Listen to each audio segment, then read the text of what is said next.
Hejka, witam Was znowu jesienią w mojej milińskiej kuchni i chciałam Wam pokazać, jak się piecze najprostszy, ale to naprawdę najprostszy chleb świata.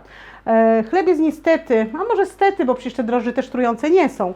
Chleb jest na drożdżach, więc bardzo dobre gospodynie proszę, żeby nie komentowały, że lepszy jest na zakwasie, że lepszy jest z kaszy, bo ja to wszystko umiem upiec, oczywiście, ale chciałam pokazać gospodyniom, które dopiero debiutują w pieczeniu chleba, jak można upiec chleb, który zawsze się udaje, który jest bardzo smaczny, który ładnie się kroi, trzyma świeżość, a do tego jest tak łatwy do wykonania i w miarę szybki, że no teraz mamy na przykład niedziele niehandlowe, załóżmy zapomniałyśmy kupić chleba, nie ma na poniedziałek na kanapki do pracy i my sobie wtedy upieczemy. Mąż zadowolony, bo chleb pyszny, kanapki są, no to zaczynamy. Do upieczenia chleba potrzebujemy kilogram mąki. Ja wzięłam mąkę pszenną, zwykłą, najtańszą, natomiast można wziąć pół na pół mąkę pszenną z żytnią. Sama żytnia niestety się nie uda z drożdżami. Można wziąć mąkę pszenną pełnoziarnistą, albo połowa mąki pszennej i połowa jakichś tam mąk zmieszanych, no może niekoniecznie ziemniaczanej, ale różnych tam innych mąk z kasz jak najbardziej można użyć.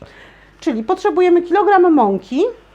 Do tego szklanka otrąb, ewentualnie ja akurat dałam płatki owsiane, mogą być płatki jaglane, płatki żytnie, cokolwiek, tylko coś takiego właśnie nieoczyszczonego. I pół szklanki ziaren. Ja akurat mam ziarna słonecznika, no dyni są może trochę za duże, ale bardzo fajnie się komponuje siemię lniane lub też i różne inne ziarenka. Możemy też dosypać czarnuszki, nadaje bardzo fajnego aromatu, z tym, że no ja czarnuszki nie miałam, ale pół szklanki różnych ziół. I do tego dajemy ćwiartkę kostki drożdży. Ich nie rozpuszczamy, ponieważ to jest najprostszy chleb świata, to nie bawimy się w rozpuszczanie drożdży, tylko je po prostu wkruszamy. Do tego dajemy 2 solidne łyżki soli. Ja używam zwykłej soli polskiej, kamiennej, nie przekonuje mnie sól himalajska. My mamy też kopalnię soli w Polsce, nie jodowanej oczywiście, tylko kamiennej, więc proszę. Do tego dajemy trochę oleju. Nie wiem, trudno mi określić ile, ze 3 łyżki. Ja akurat mam świetną oliwę z Grecji, ale to może być najzwyklejszy olej rzepakowy. Tak trochę do smaku. Możemy też dodać różnych ziół. No ja w tej najprostszej wersji ziół nie dodaję, ale jak najbardziej możemy dodać różnych ziół, możemy dodać przesmażonej cebulki, co tam lubicie. Jak już będziecie umiały upiec ten chleb, to możecie za każdym razem upiec inny. Ten przepis jest na 2 rynienki, czyli na 2 takie dosyć solidne bochenki chleba. I teraz tak, potrzebujemy około, ja tutaj mam 1,5 litra, ale potrzebujemy około litra wody ciepłej, takiej ciepłej letniej wody. I teraz robimy tak, dolewamy wodę i wyrabiamy po prostu ręką.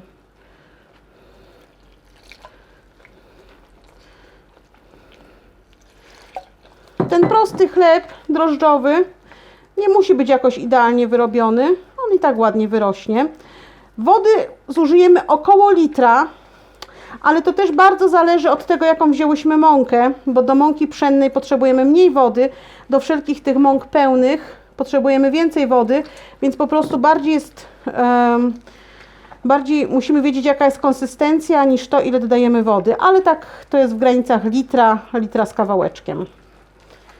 Wyrabiamy ciasto.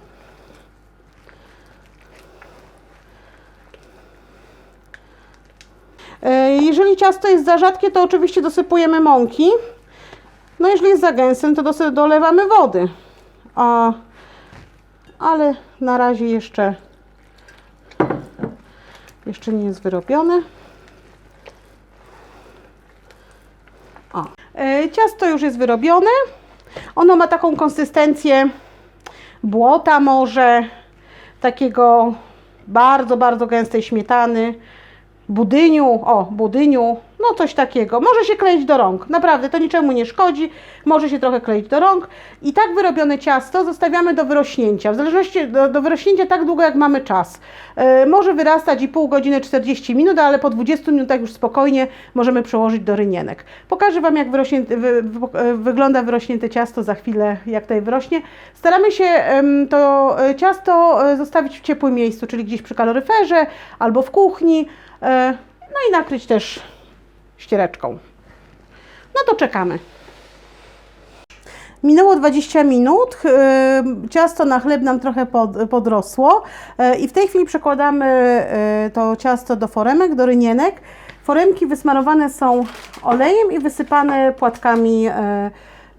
płatkami owsianymi, ale mogą też być wysypane płatkami żytnimi albo otrębami, co tam macie.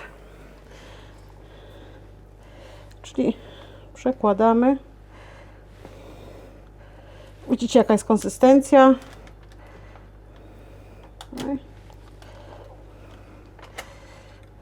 Nie chcę tego robić ręką, ale widzę, że muszę. Dobrze. I do drugiej. Przypominam, to jest z kilograma mąki. Wychodzą nam dwa dosyć ładne chleby, dosyć spore.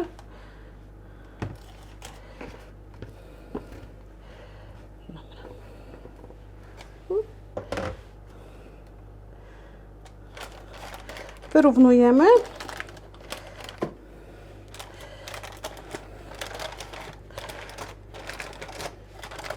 Ja jeszcze poleję troszeczkę olejem. Wtedy troszkę lepiej się wyrówna.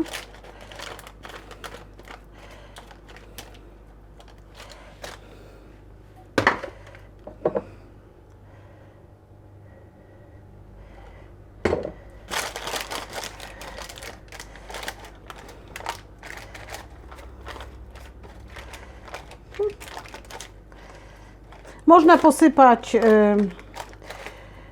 nasionami słonecznika, czarnuszką, co tam lubicie. Ja na razie zostawię tak. Dobrze. I zostawiamy w ciepłym miejscu jeszcze troszkę do wyrośnięcia. Tak około też 20 minut. Niekoniecznie, ale będzie lepsze. Tak wygląda już wyrośnięty chleb, gotowy do włożenia do piekarnika. Wkładamy do maksymalnie nagrzanego piekarnika, najpierw na 20 minut. Za chwilkę Wam pokażę, jak to wygląda, bo też do piekarnika musimy włożyć naczynie z wodą, żeby skórka chleba była w miarę miękka i nadawał się dobrze do krojenia. Tak wygląda upieczony chleb z kilograma mąki. Chleb pieczemy w temperaturze maksymalnej przez 20 minut góra-dół. Na spód piekarnika trzeba dać naczynie z wodą, żeby skórka nie była zbyt twarda. Po 20 minutach włączamy górną grzałkę i zmniejszamy grzanie do 180 stopni i dopiekamy następne 30 minut. I to wszystko. Na razie, cześć!